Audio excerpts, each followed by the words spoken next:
ಇಲ್ಲಿ ತುಂಬ ಡೀಟೇಲ್ಡ್ ಪ್ರಶ್ನೆಗಳು ಬರೋದಿಲ್ಲ. ಫಾರ್ ಎಕ್ಸಾಂಪಲ್, ಈಗ ನಾನೊಬ್ಬ ಇಂಜಿನಿಯರಿಂಗಲ್ಲಿ ಯಾವ stream? Electronics and communication engineer. ಅವರು ತುಂಬ ಡೀಟೇಲ್ ಆಗಿ ನಿಮಗೆ ಪ್ರೋಗ್ರಾಮ್ಸ್ ಕೇಳಲ್ಲ ಅಥವಾ ಐಡಿಯಾ ಕೇಳಲ್ಲ, ಬೇಸಿಕ್ ಪ್ರಶ್ನೆಗಳನ್ನು ಕೇಳ್ತಾರೆ. ನನಗೆ ಕೇಳಿದಂಥ ಪ್ರಶ್ನೆ, ನಾನೊಬ್ಬ ಎಲೆಕ್ಟ್ರಾನಿಕ್ಸ್ ಆ್ಯಂಡ್ ಕಮ್ಯುನಿಕೇಷನ್ ಇಂಜಿನಿಯರ್ ಆದ್ದರಿಂದ ಸ್ಯಾಟಲೈಟ್ ಕಮ್ಯುನಿಕೇಷನಲ್ಲಿ ರೀಸೆಂಟಾಗಿ ಆಗಿರುವಂತಹ ಇಂಪಾರ್ಟೆಂಟ್ ಡೆವಲಪ್ಮೆಂಟ್ಸ್ ಏನು ಅಂತ ಪ್ರಶ್ನೆ ಕೇಳಿದ್ರು. ಯಾಕೆ ಕೇಳ್ತಾರೆ? ಇಸ್ರೋ ಕಾನ್ಸ್ಟೆಂಟ್ಲಿ ನ್ಯೂಸಲ್ಲಿರುತ್ತೆ. ನಾನು ಓದಿರೋದು electronics and communication. So satellite communication ಬಗ್ಗೆ ನನಗೆ ಅರಿವಿದೆಯಾ? ನಾನು ಕಮ್ಯುನಿಕೇಷನಲ್ಲಿ, ಸ್ಯಾಟಲೈಟ್ ಕಮ್ಯುನಿಕೇಷನಲ್ಲಿ ಈ ರೀತಿ ಉಪಗ್ರಹಗಳ ಉಡಾವಣೆ ಆಗಿದೆ, GSLV ಅಂದರೆ ಇದು, ಚಂದ್ರಯಾನ್ ಅಂದರೆ ಇದು, ಮಂಗಳಯಾನ್ ಅಂದರೆ ಇದು, ರೀಸೆಂಟಾಗಿ ಗಗನಯಾನ್ ಪ್ರಿಪೇರ್ ಆಗ್ತಾ ಇದ್ದಾರೆ. ಈ ರೀತಿ ಒಂದು ಐಡಿಯಾ ಡೆವಲಪ್ ಮಾಡಿದ ತಕ್ಷಣ ಆ ಒಂದು ನೀವು ಹೇಳಿರುವಂಥ ಒಂದು ವಿಷಯದ ಬಗ್ಗೆ ಇನ್ನೊಂದು ಅಡಿಷ್ನಲ್ ಆಗಿ 2 ಪ್ರಶ್ನೆ ಕೇಳ್ಬೋದು. ಬಹಳ ಮುಖ್ಯವಾಗಿ ಗಮನಿಸಿ, ಇಂಟರ್ವ್ಯೂ ಅಲ್ಲಿ ನಿಮಗೆ ಪ್ರತಿಯೊಂದು ಗೊತ್ತಿರಬೇಕು, ಎಲ್ಲವನ್ನೂ ತಿಳ್ಕೊಂಡಿರಬೇಕು ಅಂತೇನಿಲ್ಲ. ನಿಮಗೆ ಗೊತ್ತಿಲ್ಲದೆ ಇರೋದನ್ನು ತುಂಬಾ ಸೌಮ್ಯವಾಗಿ, ಸಾರಿ ಸರ್ ನನಗೆ ಇದು ಗೊತ್ತಿಲ್ಲ, ನಾನು ತಿಳ್ಕೊಳೋ ಪ್ರಯತ್ನ ಪಡ್ತೀನಿ ಅಂತ ಹೇಳಬೇಕು. ನಿಮ್ಗೆ ಗೊತ್ತಿಲ್ಲದೆ ಇರೋದನ್ನು ಕೂಡ ಇದೇ ವಿಷಯ, ಇದು ಇಷ್ಟೇನೆ ಅನ್ನೋ ವಾದ ಮಾಡೋ ರೀತಿಯಲ್ಲಿ ಅಥವಾ ಬ್ಲಫ್ ಮಾಡೋದು ಮಾಡಬಾರ್ದು. Because any human is tend to forget. So ನಿಮಗೆ you may forget that moment, but how respectfully will you say sorry I don't know ಅನ್ನೋದು ಕೂಡ ತುಂಬಾ ಇಂಪಾರ್ಟೆಂಟ್ ಆಗುತ್ತೆ. ಈಗ ನನಗೆ ಮೊಟ್ಟ ಮೊದಲ ಪ್ರಶ್ನೆಯಾಗಿ ಅವ್ರು ಕೇಳಿದ್ದು ಫಸ್ಟ್ ಕ್ವೆಶನ್, ನಾನು ಇಂಟರ್ವ್ಯೂ ಹೋಗಿದ ತಕ್ಷಣ ಅವ್ರು ಫಸ್ಟ್ ಕ್ವೆಶನ್ ನನಗೆ ಕೇಳಿದ್ದು ಫಿಕ್ಕಿ ಮತ್ತು CIIಗೆ ಡಿಫರೆನ್ಸ್ ಏನು ಅಂತ ಕೇಳಿ. ಈಗ ನನಗೆ ಒಂದು ಕ್ಷಣಕ್ಕೆ ಆಶ್ಚರ್ಯ ಆಯಿತು. ನಾನೊಬ್ಬ ಎಲೆಕ್ಟ್ರಾನಿಕ್ಸ್ ಆ್ಯಂಡ್ ಕಮ್ಯುನಿಕೇಷನ್ ಇಂಜಿನಿಯರ್, ನನ್ನ ಗ್ರ್ಯಾಜುಯೇಷನ್ ಇಂಜಿನಿಯರಿಂಗ್, ಅದರಲ್ಲಿ ನಾನು ಓದಿರೋ ಸಬ್ಜೆಕ್ಟ್ಸು ಕೂಡ, ಅಂದರೆ ನನ್ನ ಆಪ್ಷನಲ್ ಸಬ್ಜೆಕ್ಟ್ ಕೂಡ ಪಬ್ಲಿಕ್ ಅಡ್ಮಿನಿಸ್ಟ್ರೇಷನ್. ನನಗೆ ಇವರು ಈ ಕಾಮರ್ಸ್ ಪ್ರಶ್ನೆ ಯಾಕೆ ಕೇಳ್ತಾ ಇದ್ದಾರೆ, ಈ ಬಿಸ್ನೆಸ್ ಪ್ರಶ್ನೆ ಯಾಕೆ ಕೇಳ್ತಾ ಇದ್ದಾರೆ ಅಂತ ಒಂದು ಕ್ಷಣಕ್ಕೆ ಆಶ್ಚರ್ಯ ಆಯಿತು. ನಾನು ಸರ್ ನನಗೆ ಗೊತ್ತಿರೋ ಅಷ್ಟರಲ್ಲಿ ಹೇಳೋ ಪ್ರಯತ್ನ ಪಡ್ತೀನಿ ಅಂತ ಹೇಳಿ ಒಂದು ಆನ್ಸರ್ ಹೇಳಿದೆ. ಅವರು ನನಗೆ ಕ್ಲಿಯರಾಗಿ ಡಿಫ್ರೆನ್ಸ್ ಹೇಳಿ ಅಂತಂದರು. ನಾನು ಸಾರಿ ಸರ್ ನನಗೆ ಗೊತ್ತಿಲ್ಲ, ನಾನು ತಿಳ್ಕೊಳ್ತೀನಿ ಅಂತ ಹೇಳಿದೆ. ಮುಂದಿನ ಪ್ರಶ್ನೆಗೆ ಹೋದರು. ಪ್ರಶ್ನೆ ಯಾಕೆ ಕೇಳಿದ್ರು ಅಂತ ನೋಡಿದಾಗ ಅದರಲ್ಲಿ ಯಾವುದೂ ಕ್ಲಿಯರ್ ಡಿಫ್ರೆನ್ಸ್ ಇಲ್ಲ. ಆದರೆ ನನಗೆ ಗೊತ್ತಿರೋದೇ ಸರಿ, ಇದೇ ಆನ್ಸರ್ ಅಂತ ವಾದ ಮಾಡ್ತೀನ, ಅಥವಾ ನನಗೆ ಗೊತ್ತಿಲ್ಲ ಅಂತ ಒಪ್ಕೊಳೋ ಸ್ವಭಾವ ಕೂಡ ತೋರಿಸ್ತೀನ ಅನ್ನೋದಿರುತ್ತೆ. ಸೊ ವ್ಯಕ್ತಿತ್ವ ಪರೀಕ್ಷೆ ಅಂತ ಯಾಕೆ ಕರೀತಾ ಇದ್ದಾರೆ ಅನ್ನೋದನ್ನ ಗಮನಿಸಿ. ಇಲ್ಲಿ ನಿಮ್ಮ ನಾಲೆಡ್ಜ್ ಟೆಸ್ಟ್ ಅಷ್ಟೇ, ಇಲ್ಲಿ ನಿಮ್ಮ ವ್ಯಕ್ತಿತ್ವವನ್ನು ಅವರು ಗಮನಿಸ್ತಾ ಇದ್ದಾರೆ. ನೀವು ವಿಷಯಗಳನ್ನು ಹೇಗೆ ಗ್ರಹಿಸ್ತಾ ಇದ್ದೀರಾ, ಹೇಗೆ ಎಕ್ಸ್ಪ್ರೆಸ್ ಮಾಡ್ತಾ ಇದ್ದೀರಾ ಅನ್ನೋದು ತುಂಬಾ ಇಂಪಾರ್ಟೆಂಟ್ ಆಗುತ್ತೆ. ಸೊ ವ್ಯಕ್ತಿತ್ವ ಪರೀಕ್ಷೆಯಲ್ಲಿ it's a holistic idea. So ನಿಮ್ಮ ಊರು, ನಿಮ್ಮ ಜಿಲ್ಲೆ, ನಿಮ್ಮ ತಂದೆ ತಾಯಿ ಕೆಲಸ, ನಿಮ್ಮ ಶೈಕ್ಷಣಿಕ ಜೀವನ, ನಿಮ್ಮ ಗ್ರ್ಯಾಜುಯೇಷನ್ಗೆ ಸಂಬಂಧಪಟ್ಟಂತೆ ಬೇಸಿಕ್ ವಿಷಯಗಳು, ನಂತರ UPSCಯಲ್ಲಿ ನೀವು ಚೂಸ್ ಮಾಡಿರುವಂಥ ಒಂದು ಆಪ್ಷನಲ್, ಅಂದರೆ ಐಚ್ಛಿಕ ವಿಷಯ ಅಂತ ನಾವೇನು ಹೇಳಿದ್ದಾರೆ, ಆ ಆಪ್ಷನಲ್ ಬಗ್ಗೆನೂ ಸ್ವಲ್ಪ ಪ್ರಶ್ನೆ ಕೇಳ್ತಾರೆ. ನೀವು ಸೋಷಿಯಾಲಜಿ ಚೂಸ್ ಮಾಡಿದರೆ, ನೀವು ಪೊಲಿಟಿಕಲ್ ಸೈನ್ಸ್ ಚೂಸ್ ಮಾಡಿದರೆ, ನೀವು ಆಂಥ್ರೋಪಾಲಜಿ ಚೂಸ್ ಮಾಡಿದರೆ, ಅದ್ರ ಬಗ್ಗೆ ಕೂಡ ಪ್ರಶ್ನೆಗಳನ್ನು ಕೇಳ್ತಾರೆ. ಅಲ್ಲೂ ಕೂಡ ತುಂಬ ಡೀಟೇಲ್ಡ್ ಪ್ರಶ್ನೆಗಳಲ್ಲ. ನೀವು ಆ ಒಂದು ಸಬ್ಜೆಕ್ಟ್ನ 250 ಅಂದರೆ 500 ಮಾರ್ಕ್ಸ್ ಓದಿದ್ದೀರಾ ಅಂತಂದರೆ ಬೇಸಿಕ್ ಐಡಿಯಾ ನಿಮಗಿರಬೇಕು. ಈಗ ನನ್ನ ಆಪ್ಷನಲ್ ಪಬ್ಲಿಕ್ ಅಡ್ಮಿನಿಸ್ಟ್ರೇಷನ್ ಆಗಿತ್ತು. ಪಬ್ಲಿಕ್ ಅಡ್ಮಿನಿಸ್ಟ್ರೇಷನ್ ಆಗಿದ ತಕ್ಷಣ ಅವ್ರು ಕೇಳಿದ್ರು, ನೋಡಿ ಬ್ಯೂರೋಕ್ರಸಿ ಅನ್ನೋದ್ರ ಬಗ್ಗೆ ಸಾಕಷ್ಟು ಚರ್ಚೆ ನಡೀತಾ ಇರುತ್ತೆ. ನಾರಾಯಣ ಮೂರ್ತಿ ಅಂತವ್ರು ಏನು ಹೇಳಿದ್ರು, ನಮ್ಮ ದೇಶಕ್ಕೆ ಬ್ಯೂರೋಕ್ರಸಿ ಅವಶ್ಯಕತೆ ಇಲ್ಲ, ನಮಗೆ ಮ್ಯಾನೇಜರ್ಸ್ ಅವಶ್ಯಕತೆ ಇದೆ, ಸೊ ಬ್ಯೂರೋಕ್ರಸಿ ಸಿಸ್ಟಮ್ನೇ ತೆಗೆದಾಕಬೇಕು ಅಂತ ಹೇಳಿದ್ರು. ನಿಮಗೇನು ಅನಿಸುತ್ತೆ ಅಂತ ಕೇಳಿದ್ರು. ಅದಕ್ಕೆ ನಾನು ಹೇಳಿದೆ, sir I would respectfully disagree. ಇಂಡಿಯಾದಲ್ಲಿ ನಮಗಿರುವಂಥ ಒಂದು ವ್ಯವಸ್ಥೆಯಲ್ಲಿ ಬ್ಯೂರೋಕ್ರಸಿ ಅವಶ್ಯಕತೆ ತುಂಬ ಇದೆ, ಸಾಕಷ್ಟು ಬದಲಾವಣೆಗಳ ಅವಶ್ಯಕತೆ ಇದೆ, ಬಟ್ ಬ್ಯೂರೋಕ್ರಸಿ ಸಿಸ್ಟಮ್ನೇ ತೆಗಿಬೇಕು ಅನ್ನೋದನ್ನ ನಾನು ಒಪ್ಪೋದಿಲ್ಲ ಸರ್, ಸಾರಿ ಅಂತ ಹೇಳಿದೆ. ಅದಕ್ಕೆ ನೋಡಿ ನಾರಾಯಣ ಮೂರ್ತಿ ಅಂತವರೇ ಹೇಳಿದ್ದಾರೆ, ಬ್ಯೂರೋಕ್ರಸಿ ಬೇಡ, ಅದರಲ್ಲಿ ಡಿಲೇ ಇದೆ, ಹಾಗಿದೆ, ಕರಪ್ಷನ್ ಇದೆ, ಸೊ ಬ್ಯೂರೋಕ್ರಸಿ ತೆಗಿಬೇಕು, ನೀವು ಒಪ್ತಾ ಇಲ್ವಲ್ಲ, ಮತ್ತೇನು ಹೇಳ್ತೀರಾ ಅಂತ. ನಾನು ಹೇಳಿದೆ, ಸರ್ ಅದಕ್ಕೆ ಹೇಳಿದ್ದು ರಿಫಾರ್ಮ್ಸ್ನ ಅವಶ್ಯಕತೆ ಇದೆ, ರಿಫಾರ್ಮ್ಸ್ ತರ್ಬೋದು, ಬಟ್ ಕಂಪ್ಲೀಟಾಗಿ ತೆಗೆದಾಕೋದನ್ನ ಸರಿ ಬರೋದಿಲ್ಲ ಸರ್. ಹಾಗಿದ್ರೆ ಯಾವ ರೀತಿ ರಿಫಾರ್ಮ್ಸ್ ತರ್ತೀರಾ ಅಂತ. ಸೊ ಈ ರೀತಿ ಇಂಟರ್ವ್ಯೂಲ್ಲಿ ಇದು ಬರೀ ಪ್ರಶ್ನೋತ್ತರ ಅಲ್ಲ, ಒಂದು ರೀತಿಯ ಚರ್ಚೆ ಕೂಡ ನಡೆಯುತ್ತೆ. ನೀವು ಅಲ್ಲಿ ಹೇಗೆ ಭಾಗವಹಿಸ್ತೀರಾ, ಆ ಪ್ರಶ್ನೆಗಳಿಗೆ ನೀವು ಹೇಗೆ ಗಮನಿಸ್ತೀರಾ, ನಿಮ್ಮ ಅಟೆನ್ಷನ್ ಸ್ಪ್ಯಾನ್ ಎಷ್ಟು ಎಫೆಕ್ಟಿವ್ ಆಗಿದೆ, ಅವ್ರು ಹೇಳ್ತಾ ಇರೋದನ್ನ ಹೇಗೆ ಕೇಳಿಸ್ಕೊಳ್ತಾ ಇದ್ದೀರಾ, ಅದಕ್ಕೆ ಕರೆಕ್ಟಾಗಿ ಆನ್ಸರ್ ಮಾಡ್ತಾ ಇದ್ದೀರಾ, ಅಥವಾ ಬರೀ ನಿಮಗೆ ಗೊತ್ತಿರೋದನ್ನು ಮಾತ್ರ ಹೇಳ್ತಾ ಇದ್ದೀರಾ ಅನ್ನೋದನ್ನು ಕೂಡ ಅವರು ಗಮನಿಸ್ತಾ ಇರ್ತಾರೆ.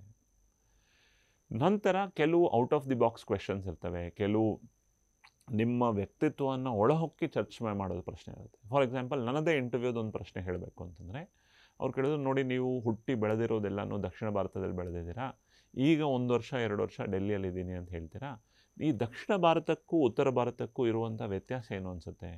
ನಾನು ಹೇಳ್ತೀನಿ ನೋಡಿ, ನಾನು ನೋಡಿರೋ ಹಾಗೆ ದಕ್ಷಿಣ ಭಾರತದ ಜನ ಅಂದರೆ south Indian people are very good people, very soft people, very nice people, but north Indian people are very rude, all are like ಚೋರ್ಸ್, ಪ್ರತಿ ಬಾರಿ ದುಡ್ಡು ತಗೊಳೋದಕ್ಕೆ ನೋಡ್ತಾರೆ, ನಿಮ್ಗೇನು ಅನಿಸುತ್ತೆ ಅಂತ ಪ್ರಶ್ನೆ ಕೇಳಿದ್ರು.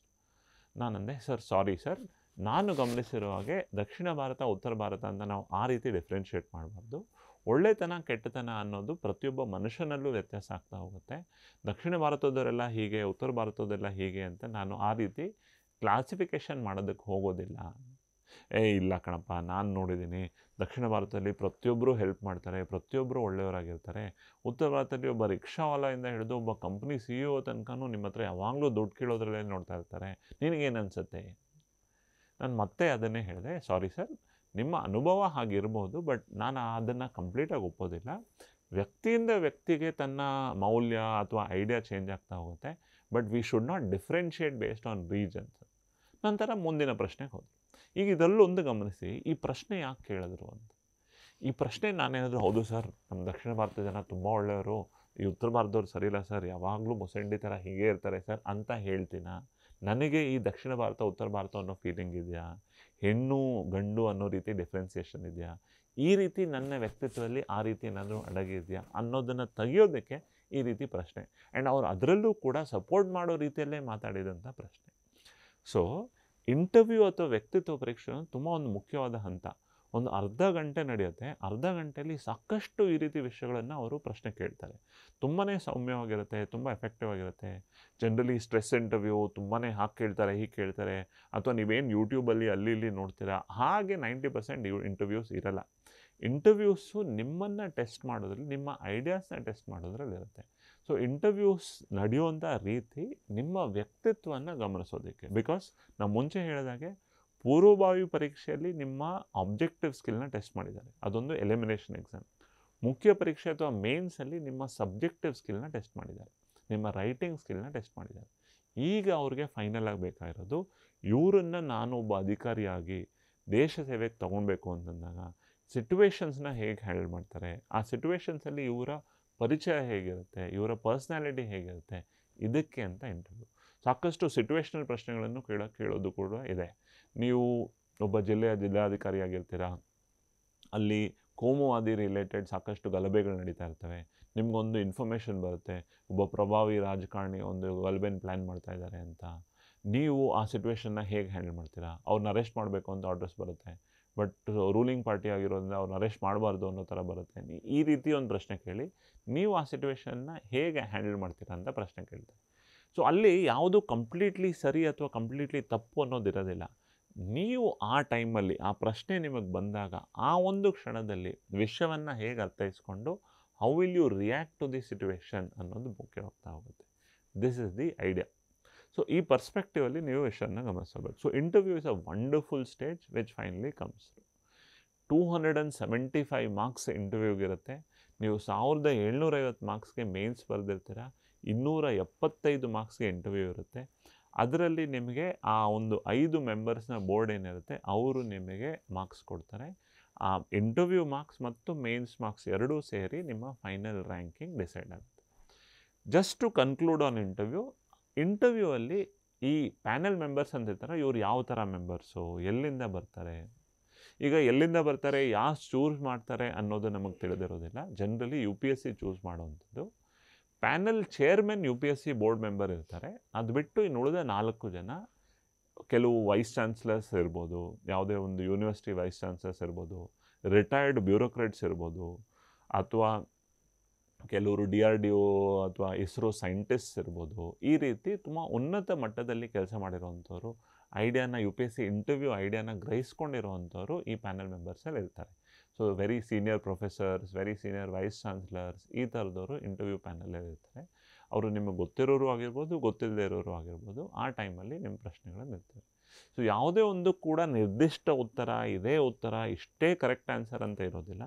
ನೀವು ಹೇಗೆ ಆನ್ಸರ್ ಮಾಡ್ತೀರಾ ಅನ್ನೋ ರೀತಿಯಲ್ಲಿ ಐಡಿಯಾ ಡೆವಲಪ್ ಆಗ್ತಾ ಹೋಗುತ್ತೆ.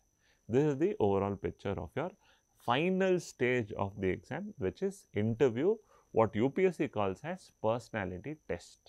ಸೊ ನಾವು ಶುರು ಮಾಡಿದ ಐಡಿಯಾ ಏನು, ನನಗೆ ಗೊತ್ತಿರೋದು IAS ಮತ್ತು IPS ಎಕ್ಸಾಮ್ ಅನ್ನೋ ರೀತಿ. ಆದರೆ ಈ ಎಕ್ಸಾಮನ್ನು ಕರೆಯೋದು UPSC ಕಂಡಕ್ಟ್ ಮಾಡುವಂಥ ಸಿವಿಲ್ ಸರ್ವಿಸಸ್ ಎಕ್ಸಾಮ್. ಕೇಂದ್ರ ಲೋಕಸೇವಾ ಆಯೋಗ ಕಂಡಕ್ಟ್ ಮಾಡುವಂಥ ನಾಗರಿಕ ಸೇವಾ ಪರೀಕ್ಷೆಗಳು. ಈ ಎಕ್ಸಾಮಲ್ಲಿ 3 ಹಂತ ಇರುತ್ತೆ: ಪೂರ್ವಭಾವಿ ಪರೀಕ್ಷೆ ಅಥವಾ ಪ್ರಿಲಿಮ್ಸ್, ಮುಖ್ಯ ಪರೀಕ್ಷೆ ಅಥವಾ ಮೇನ್ಸ್, ಆ್ಯಂಡ್ ಫೈನಲ್ ಸ್ಟೇಜ್ ಅಂದರೆ ಇಂಟರ್ವ್ಯೂ ಅಥವಾ ಪರ್ಸ್ನಾಲಿಟಿ ಟೆಸ್ಟ್. ಸೊ ಪ್ರತಿ ವರ್ಷ ಫೆಬ್ರವರಿಯಲ್ಲಿ ನೋಟಿಫಿಕೇಷನ್ ಬರುತ್ತೆ, ಮೇಯಲ್ಲಿ ಪೂರ್ವಭಾವಿ ಪರೀಕ್ಷೆಗಳು ನಡೀತವೆ, ಆಗಸ್ಟ್ ಸೆಪ್ಟೆಂಬರ್ ಅರೌಂಡಲ್ಲಿ ನಿಮಗೆ ಮೇನ್ಸ್ ಎಕ್ಸಾಮ್ ನಡೆಯುತ್ತೆ, ಡಿಸೆಂಬರಲ್ಲಿ ರಿಸಲ್ಟ್ಸ್ ಬಂದು ಜಾನ್ವರಿಯಿಂದ ನಿಮ್ಮ ಫೈನಲ್ ಇಂಟರ್ವ್ಯೂ ಶುರುವಾಗ್ತದೆ. ಇದು ಎಕ್ಸಾಮಿನ stages. Now anybody who is 21 years old, final year degree or completed graduation ಈ ಎಕ್ಸಾಮ್ಸ್ನ ತಗೊಳ್ಬೋದು. This is the overall understanding.